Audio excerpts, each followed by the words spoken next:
Well before the heartbreaking ending of Princess Diana's life, there was plenty of tragedy in her marriage to Prince Charles. Some were known to the public, some came out much later.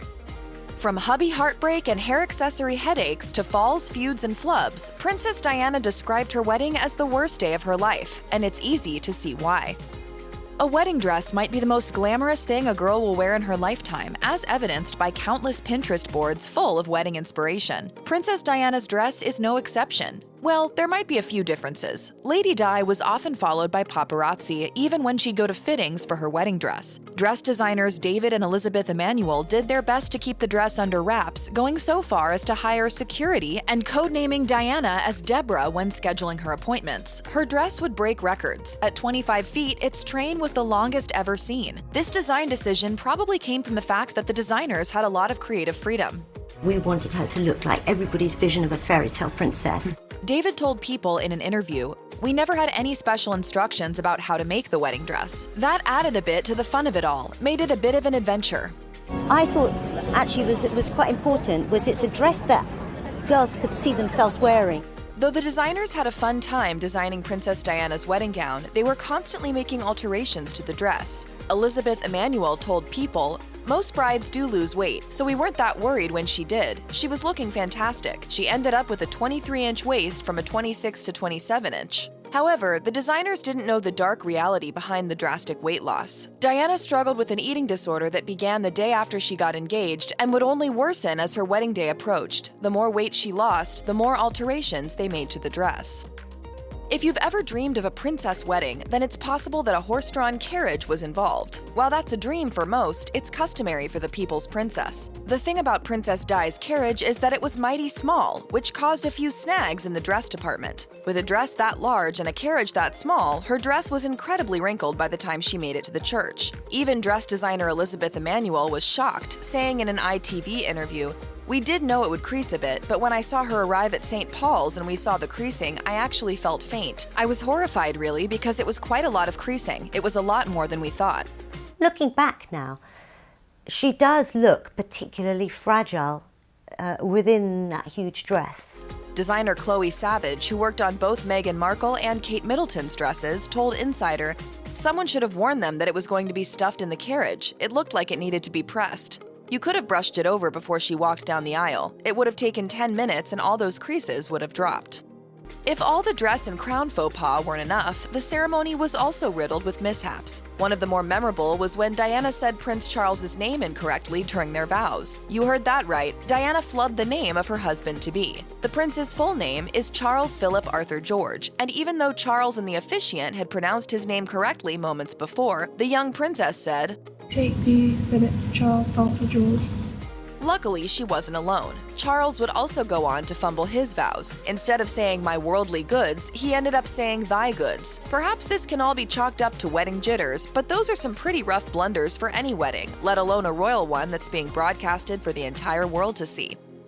You would think fumbled vows would be the worst of it, but Prince Charles also forgot one of the most crucial parts of the wedding ceremony, kissing his bride. Prince Charles didn't kiss Diana after they exchanged their vows, which seems like a massive foreshadowing for their relationship as a whole. He did try to make up for it by kissing her on the balcony of Buckingham Palace in front of 600,000 people who had flooded the London streets. The kiss on the Buckingham Palace balcony would become a royal wedding tradition of sorts, as Prince Andrew and his bride, Sarah Ferguson, Duchess of York, would also kiss there in 1986. However, the prince and duchess were actually advised not to perform the iconic kiss, something the duchess revealed to Oprah Winfrey in the documentary Finding Sarah: From Royalty to the Real World. Prince William and Kate Middleton would also share not one, but 2 kisses on the balcony after their wedding in 2011. Prince Harry and Meghan Markle, however, would opt for a kiss outside of St. George's Chapel. For most people, the idea of a bridesmaid tripping, falling, and crying during a wedding would probably seem embarrassing. But what if we told you that Diana's falling bridesmaid was actually a young child? Clementine Hambro was only 5 years old when she served as the princess's bridesmaid. Hambro's the great-granddaughter of Winston Churchill and was one of Lady Diana's kindergarten students at the time. Luckily, Clementine didn't fall during the ceremony. It happened when the wedding party was heading to the infamous balcony. Being the icon she is, Diana went straight from princess to primary school teacher, asking Clementine if she'd, quote, bumped her bum, which would ultimately cheer up the young bridesmaid. With 3,500 guests in attendance for Princess Di's wedding, there was bound to be some drama. In this case, however, the drama didn't involve family and friends, but rather other European leaders. Mind you, they were all invited to attend, but some declined, for a mix of petty and legitimate reasons. Let's start with the petty, shall we? The president of Greece, Constantine Karamanlis, turned down his invitation because former King Constantine of Greece, Charles's cousin, was invited under the title of king. King Juan Carlos and Queen Sofia would also not attend due to the newlyweds boarding the royal yacht Britannia to honeymoon in Gibraltar, which was formerly a British territory and had been claimed by Spain. The most legitimate decline was that of the President of the Republic of Ireland, Patrick Hillary. In a history article, historian Carolyn Harris noted, "The President of the Republic of Ireland declined the invitation because of disputes over the status of Northern Ireland." Known as the Troubles, Northern Ireland was fighting for its independence, as it was still under British rule. This conflict would persist until 1998, so it makes sense that the President of the Republic of Ireland wouldn't want to attend the 1981 British wedding. Let's start by saying that, luckily, it didn't rain on Prince Charles and Princess Diana's wedding day. It was actually a beautiful sunny day. But this didn't stop dress designers Elizabeth and David Emanuel from prepping for the worst. The two went out of their way to make 2 custom umbrellas. Naturally, the designers made sure the umbrellas were made of the same fabric as the princess's wedding dress, and they were trimmed with lace and embroidered with pearls and sequins. While they sound absolutely stunning, Elizabeth knew the umbrellas would be useless if it did happen to rain. Despite the other mishaps that occurred during Princess Diana and Prince Charles's wedding day, one silver lining was that not a single raindrop fell and the decorative umbrellas weren't put to the test. It was a fairy tale romance that captured the world's attention, and it did have fantastic elements to it. A dashing prince sweeps a beautiful young woman off her feet and marries her in a lavish wedding. When Prince Charles married Lady Diana Spencer, the world watched, quite literally. Citizens from 74 countries across the globe tuned in on their televisions on July 29, 1981, with the royal wedding watched by 750 million people, according to the BBC. However, the world eventually learned that the fairy tale was just a facade, as England's 32-year-old heir to the throne married a woman who was barely out of her teens after a whirlwind courtship that consisted of just a handful of dates. Diana had barely seen the world and was working as a nursery school teacher to make ends meet when Charles met her, according to The Sun. What Charles reportedly told Diana soon before they wed might have knocked the rose-colored glasses off Diana's eyes, but she was determined to become the next Princess of Wales, so she walked down the aisle followed by a 25-foot train.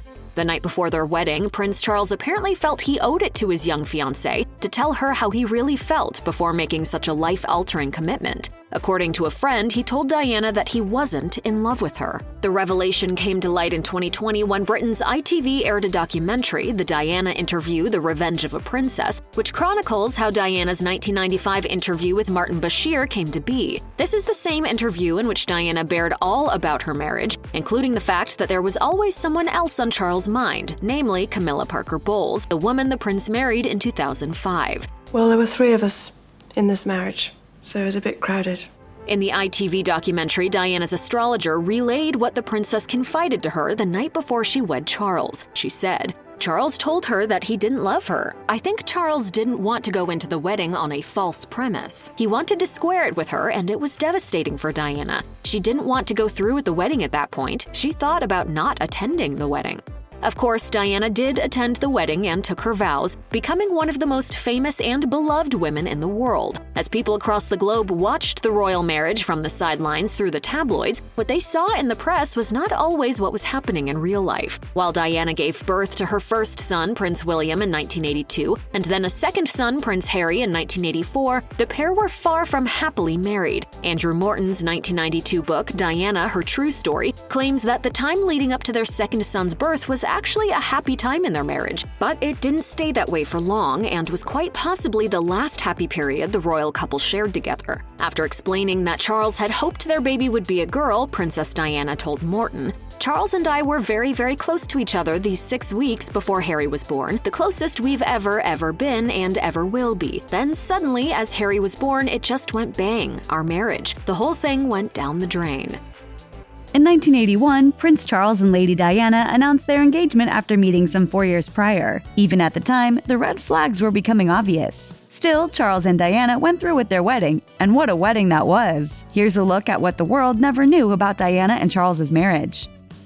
You've likely seen countless photos of Charles and Diana together, but you may have missed a certain detail. In 2017, sociologist Philip Cohen pointed out on Twitter that though Charles was often posed to look much taller than his wife in official photos and paintings, candid photos of the couple show Diana was, in fact, the same height as her husband. So what's going on? The royal family has never commented on this odd camera trick, but perhaps the prince was sensitive about his height. Or maybe it goes even deeper than that. We may never know for sure, but it is definitely an interesting facet of the couple's relationship and paints a new, if unflattering, picture of their marriage.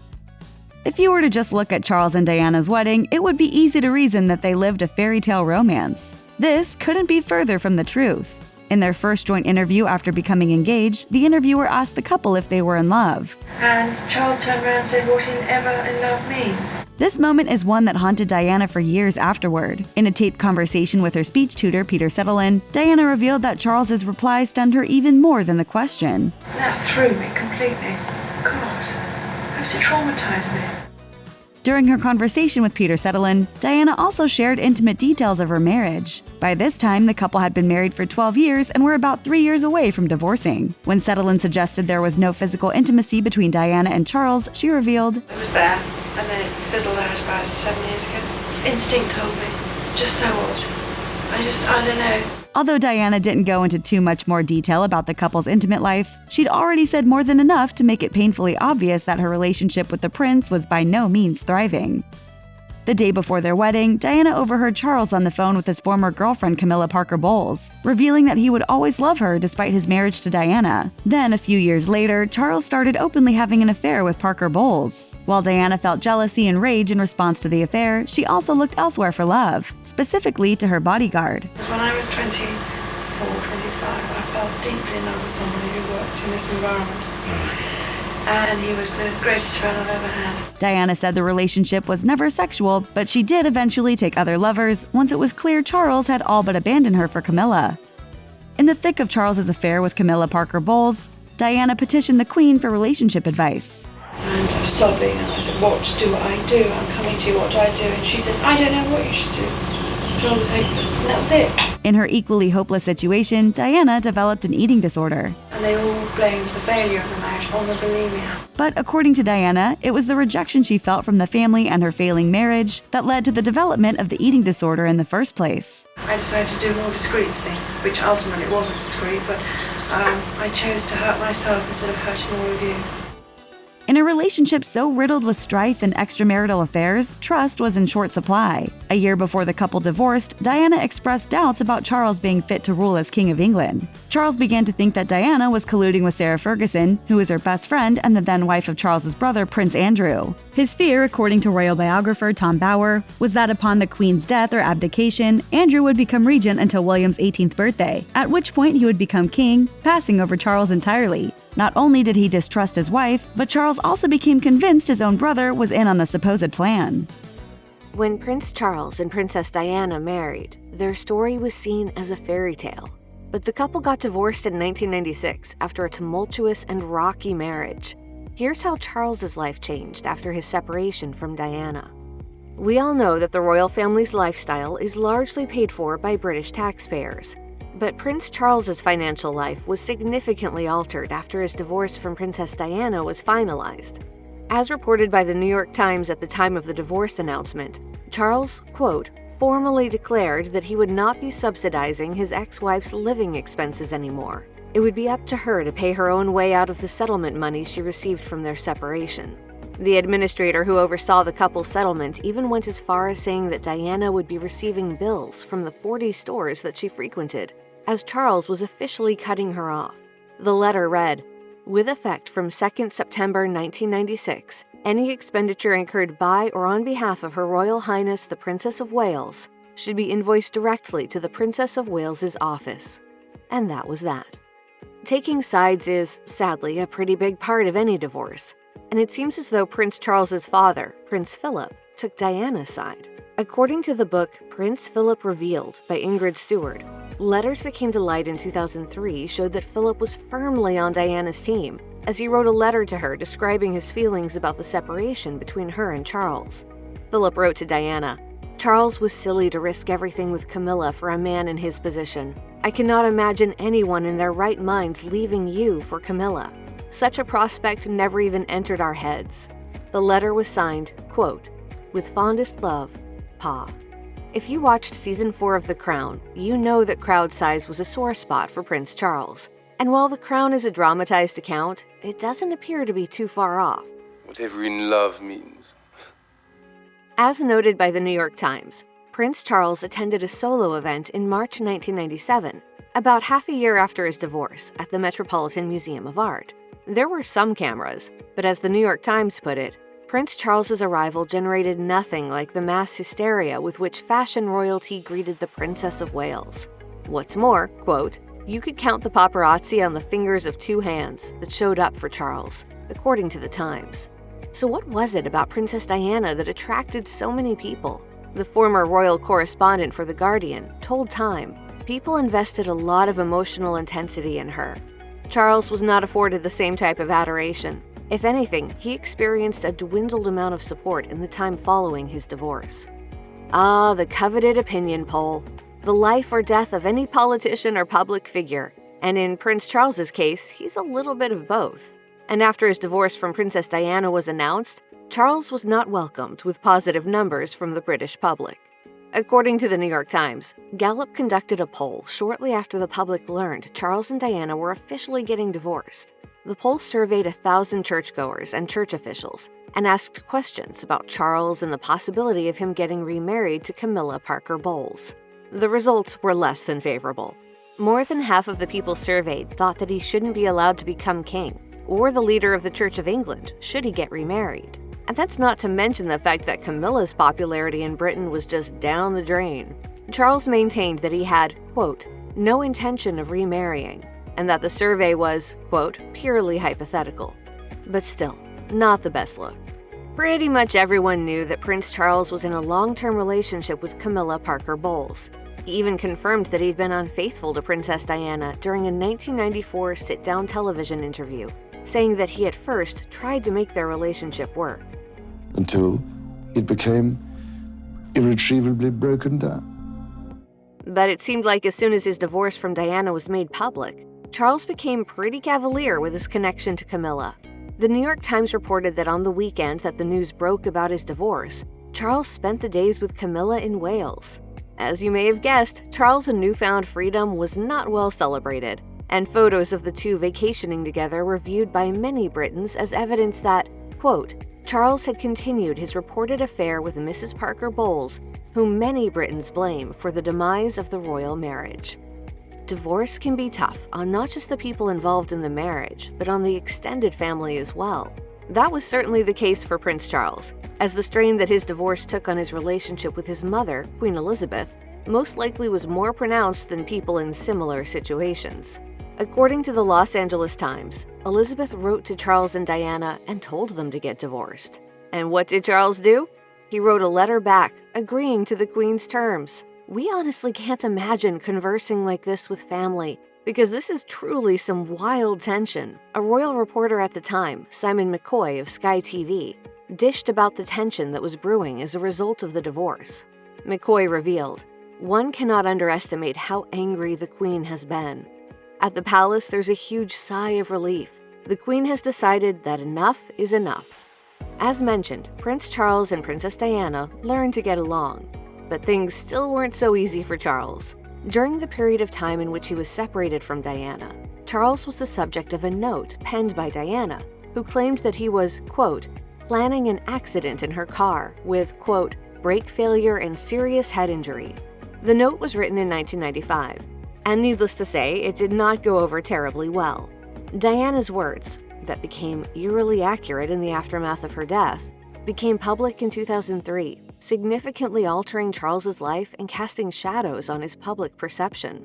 According to the Daily Mail, Charles was questioned by Britain's police in 2005 and became a witness in a probe about Diana's death. John Stevens, the former head of London's Metropolitan Police, told the outlet that he questioned Charles about the note extensively, but the heir to the throne played it cool. Charles reportedly said that he didn't know anything about the note until it was published by the media. When asked if he had discussed the note with Diana, Charles denied ever knowing about it or Diana's concerns. Talk about a life-altering experience. Prince Charles and Princess Diana were officially divorced in August 1996. A year later, Diana died after suffering injuries in a car accident on August 31, 1997. And while his life was already altered given that he was no longer married to Diana, Charles's life changed drastically after she died. According to Penny Junor, a royal biographer who wrote the 2005 book The Firm, Charles's reaction to Diana's death painted a grave picture of his future. According to Junor's biography, the first question Charles reportedly asked when he heard the news was, "They're all going to blame me, aren't they?"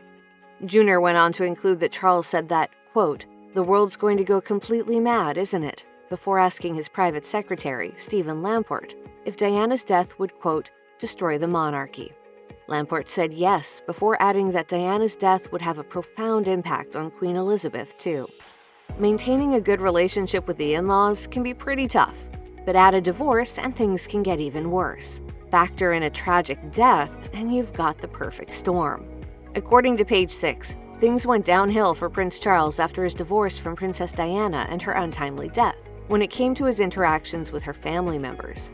It was just days after Diana's death when her ex-husband and her brother got into a massive fight over the phone. In his book, Battle of Brothers, royal historian Robert Lacey wrote that Diana's brother was in opposition to the idea of Prince William and Prince Harry walking behind their mother's casket at her funeral. And things with the heir to the throne went south quickly.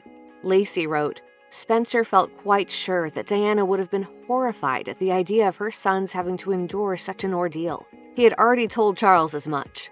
Apparently, in a conversation with Diana's brother, Charles Spencer, Prince Charles made, quote, a particularly offensive comment about his ex-wife, which all but sealed the ill-fated label on his relationship with the Spencers. Perhaps the most profound way that Prince Charles's life changed after he divorced Princess Diana was that he could publicly pursue his relationship with Camilla Parker Bowles. Their affair was the worst-kept secret in Britain, but after he became a single man, Charles went ahead with the partnership. Furthermore, he took the steps to introduce his children to Camilla in 1998, less than a year after Diana died. According to The Guardian, in July 1998, Charles introduced Prince William to Camilla for the very first time. It was reported that William and Camilla met for about a half hour at St. James Palace, and Charles was with them for the interaction. However, the introduction wasn't at all planned. William just happened to stop by the palace when Camilla was there visiting with Charles, as she was, quote, a regular visitor. Talk about a potentially very awkward greeting. The Guardian reported that William and Camilla met 2 more times after their first encounter, and Charles was putting plans in place for his longtime mistress to meet his youngest son, Prince Harry. Talk about a lifestyle shift.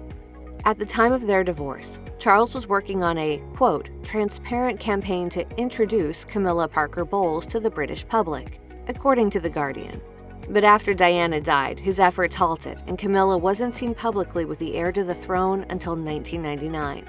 According to Harper's Bazaar, 2 years passed and Charles was once again willing to push Camilla ever so gently into the public eye. The two were spotted leaving the Ritz in London following Camilla's sister's birthday party. Dynamics were altered for Charles yet again in 2000 when Queen Elizabeth finally agreed to meet Camilla for the first time. The BBC reported, Charles, Camilla, and the Queen are believed to have sat at the same table and so ended a much-publicized standoff since the prince divorced his wife, the late Diana, Princess of Wales. Calling her a, quote, dark figure on the royal scene, the BBC reported that Charles's romantic life was finally starting to change in his favor. All too often, people who are married will look back at moments throughout their union with some regret, even members of the royal family. Does Prince Charles have any regrets over his time with Diana? Any chance for Prince Charles and Princess Diana to reconcile was taken away in the summer of 1997. On August 31st, 1997, just 1 year after being officially divorced, Princess Diana was killed as a result of a car accident. During an attempt to get away from the paparazzi, Henri Paul, Diana's driver, is said to have been driving recklessly fast before he crashed the car in Paris's Pont de l'Alma tunnel. Diana had been running from the paparazzi throughout her entire relationship with the prince, but never was able to escape them. The princess's death shook the entire royal family, but Prince Charles especially. Matt Robbins, a royal expert and producer of CNN's 6-part documentary series, Diana, told Us Weekly in an interview, "I see him as somebody who carried an enormous burden through Princess Diana's death and her funeral, somebody who has to make impossible decisions. One of those decisions was to have Prince William and Prince Harry, then aged 15 and 12, walk in their mother's funeral procession." While he criticized the decision in an interview with Newsweek, Prince Harry told BBC that in retrospect, he thought his father had made the right decision, and the best decision he could, given the circumstances. Robbins told Us Weekly he believed the funeral was the moment Prince Charles and the rest of the royal family realized how much the public cared, not just for Diana, but for them as well. "I just want to be here, and I want her family to know that how much the people care." According to royal sources, Prince Charles had been changing his mind about Diana before her death. Princess Diana, too, was allegedly regretting her divorce from the prince. Tina Brown, royal biographer and author of The Diana Chronicles, told The Telegraph, "At the end of Diana's life, she and Charles were on the best terms they'd been for a very long time. It was even reported that Charles would, quote, drop in on Diana at her apartments at Kensington Palace." Brown added, "They even had some laughs together." Princess Diana was reportedly heartbroken when she and Prince Charles did finally separate and divorce, despite her own relationship with Captain James Hewitt. She even allegedly told Brown that if Charles wanted her back, she'd return without hesitation. So why the change? Diana had come to terms with the fact that Camilla Parker Bowles was, as Brown explained, the love of his life, and there was just nothing she could do about it. Even with the prince's strong feelings for Camilla, there was no denying the connection he and Diana shared. Simone Simmons, a friend of Diana's, told the Daily Mail that Charles and Diana were close friends following the divorce because, quote, she understood him. According to Simmons, it wasn't until her death that Charles even realized his love for her. Camilla may be the love of Charles's life, but there's no denying the hole left in the prince's heart after Diana's death.